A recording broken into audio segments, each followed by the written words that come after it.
छूटी चीज़ों का खुदा खुलासा।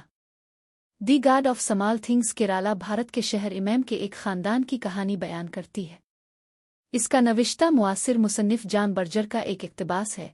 फिर कभी एक भी कहानी इस तरह नहीं सुनाई जाएगी जैसे वो वाहिद ही हो। वो इस ख़याल को कहानी सुनाने के अपने गैर लकीरी कसीर जहती अंदाज को कायम करने के लिए इस्तेमाल करती है, जो नुक्ता नज़र को इंसान के तौर पर बड़े और गोबेसब्ज़ तितली के तौर पर छोटे के तौर पर अहमियत देता है। राय की दुनिया में कोई हतमी कहानी नहीं है, सिर्फ बहुत सी मुख्तलिफ कहानियां हैं जो वाक़यात का कालिडविस्कोपक तासुर बनाने के लिए मिल जाती है। नावल का आगाज़ राहील की उमीनम में वापसी से होता है, जब इसने सुना कि इसका जुड़वां भाई एस्था घर आ गया है। हम सोफ़ी मोल की आखिरी रसूमात पर जाते हैं, जब जुड़वां बच्चे 7 साल के होते हैं। राहील का ख्याल है कि सोफ़ी अपने जनाजे के दौरान जागती है और जिंदा दफन हो जाती है। बाकी ख़ानदान जुड़वां बच्चों और अमूह को तस्लीम करने से इनकार करता है।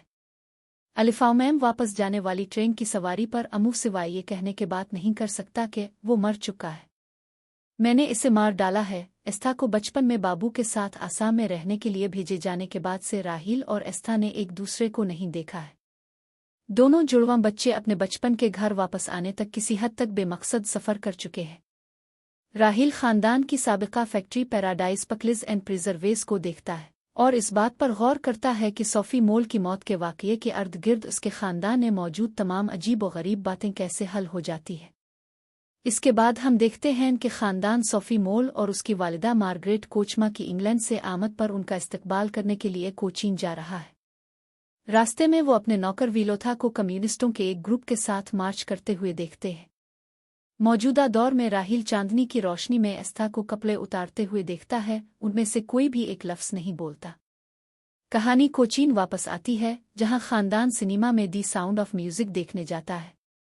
थिएटर के अंदर एस्था गाना बंद नहीं कर सकती, इसलिए इसे लॉबी में भेज दिया जाता है, जहां ओरिजिन रैंक लिमन रैंक आदमी उसके साथ छेड़छाड़ करता है। इसके मतली आने के बाद ख़ानदान फिल्म को जल्दी छोड़ देता है। राहील को एहसास होता है कि ओरिजिन रैंक लिमन रैंक आदमी ने एस्था पर जुल्म किया है, और जब उमो इस आदमी की तारीफ करती है तो वो इससे बात करती है। अमू इसे बताती है कि वो राहील से थोड़ी कम मोहब्बत करती है। ये एक ऐसा बयान है जो राहुल को तवील अरसे से परेशान करता है। हाल ही में राहील कामरेड पल से मिलता है और वो इसे जुड़वां बच्चों और सोफ़ी की तस्वीर दिखाता है, जो सोफ़ी की मौत से कुछ देर पहले ली गई थी। कोचीन हवाई अड्डे पर सोफ़ी की आमद के एक फ्लैशबैक में राहील अपने कजिन की आमद के अर्द गिर्द की घबराहट को संभाल नहीं सकता और इसे खिड़की के पर्दे में छुपने पर डांटा जाता है। हर कोई सोफ़ी और मार्गरेट कोचमा को नए लिबास, अंग्रेज़ी अक़वाल और ज़बरदस्ती पुरजोश रवैयों से मुतासिर करने की कोशिश करता है। यह दास्तान 31 साल की उम्र में अमूव की मौत की तरफ मोड़ देती है। उमीनम हाउस से बेदखल किए जाने के बाद वो नौकरी के इंटरव्यू पर शहर से बाहर मर जाती है। एस्था अपने जिस्म को शमशान के तंदूर में धकेलते हुए देख रही है। कोई भी एस्था को अमूव की मौत की इत्तला देने के लिए नहीं लिखता। राय चीज़ें एक दिन में बदल सकती हैं का तारुफ कराती है। सोफ़ी मोल की इस्तकबालिया तकरीब में एक हुजूम गाना और केक खाने के लिए जमा होता है। राहील विलोथा के साथ खेलने के लिए पीछे हट जाता है। जैसे ही अमू अपनी बेटी और हैंडीमैन को एक साथ देखती है, वो पहली बार विलोथा की तरफ राग़िब होती है।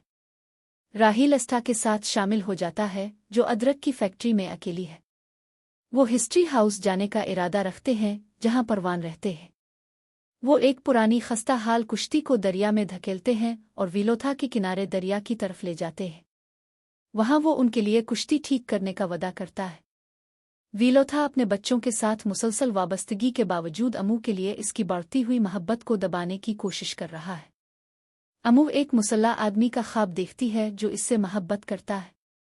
मौजूदा दौर में राहील चांदनी की रोशनी में इस्ता के नहाने को प्यार से देखता है। जुड़वां बच्चे एक मंदिर में इत्तेफाक से मिलते हैं, जहां वो कितकुल्ली रक्कासों को सारी रात इंतकामी कार्रवाई की पुरतशद्दुद कहानी पेश करते हुए देखते हैं। हम चाको और मिग्रेट कोचमा की शादी की कहानी की तरफ रुजू करते हैं। ये खुशी से शुरू हुआ, लेकिन जल्द ही मुनक़ते होने के एहसास की वजह से टूट गया। मार्गरेट ने चाको को जो के लिए छोड़ दिया, जो बाद में एक हादसे में मर गया। इसके बाद वो सोफ़ी को तवज्जो हटाने के लिए अलिफ़ाउमैम के पास ले गई। जिस दिन इसकी मौत हुई, इस दिन अलिफ़ाउमैम में सोफ़ी को अकेला छोड़ने पर वो खुद को कभी मुआफ़ नहीं कर सकती। आखिरकार हम सोफी मोल की मौत और उसके आसपास के वाकयात की कहानी सुनते हैं। विलिया पापेन ममची के दरवाजे पर आती है और अमू के साथ ताल्लुकात रखने पर विलोथा को अपने नंगे हाथों से मारने की पेशकश करती है। बेबी कोचमा इस बात को यकीनी बनाती है कि अमू इसके कमरे में बंद हो और पुलिस को लगता है कि इसने अमू के साथ ज्यादती की है। ममची विलोथा को अपने घर बुलाता है और इसे गोली मार देता है। मौत के दर्द पर इसे जायदाद से निकाल देता है। वो मदद के लिए कामरेड पल के पास जाता है, लेकिन कोई फायदा नहीं होता। राय विलोथा को ओ नुकसान का खुदा और छूटी चीज़ों का खुदा ही कहना शुरू कर देता है। सोफी की असल मौत का बयान मुख्तसर है। वो जुड़वां बच्चों में शामिल हो जाती है जब वो अमू के उनकी बेइज्जती करने के बाद भाग जाते हैं। उनकी कुश्ती दरिया में उलटने के बाद वो डूब जाती है।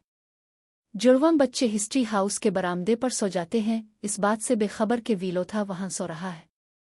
अगली सुबह पुलिस विलोथा को गिरफ्तार करने के लिए दरिया के पार आती है। उन्होंने इसे तकरीबन मार मार कर हलाक कर दिया और जुड़वां बच्चों को अपने साथ स्टेशन ले गए। वहां बेबी कोचमा एस्था पर दबाव डालती है कि वो कहे कि विलोथा इसे और राहील को अगवा करने का मुजरिम है।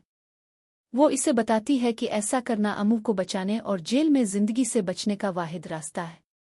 एस्था तामील करती है, इस तरह बेबी कोचमा को विलोथा के बारे में गलत रिपोर्ट दर्ज करने पर गिरफ्तार होने से बचाती है। इसके बाद बेबी कोचमा चाको को अमू को घर से बेदखल करने पर मजबूर करती है और एस्था को बाबू के साथ रहने पर मजबूर करती है। जैसे ही एस्था ट्रेन से निकलती है, राहील रोता है, गोया इसका एक हिस्सा इसके जिस्म से बाहर निकाला जा रहा है। हाल में एस्था और राहील आखिरकार अमू के साबिका बेडरूम में एक खुशगवार लम्हे का इश्तिराक करते हैं। वो अमू, विलोथा और सोफी मोल की मौत के लिए घिनौने गम उसे मोहब्बत करते हैं। आखिरी बाब में अमू और विलोथा के ताल्लुकात की पहली रात बयान की गई है। वो दोनों दरिया के किनारे की तरफ रागिब होते हैं, जहां वो पहली बार मिलते हैं और मोहब्बत करते हैं। इसके बाद वो खुफिया तौर पर मिलते रहते हैं और दरिया के किनारे की मखलूक जैसी छूटी चीज़ों की तारीफ करते रहते हैं। हर रात जब वो अलग होते हैं तो वो एक दूसरे से कहते हैं, कल कल। आखिरी रात जब वो विलोथा की मौत से पहले मिलते हैं तो अमू पीछे मोड़कर एक बार और दोहराने पर मजबूर हो जाता है, कल।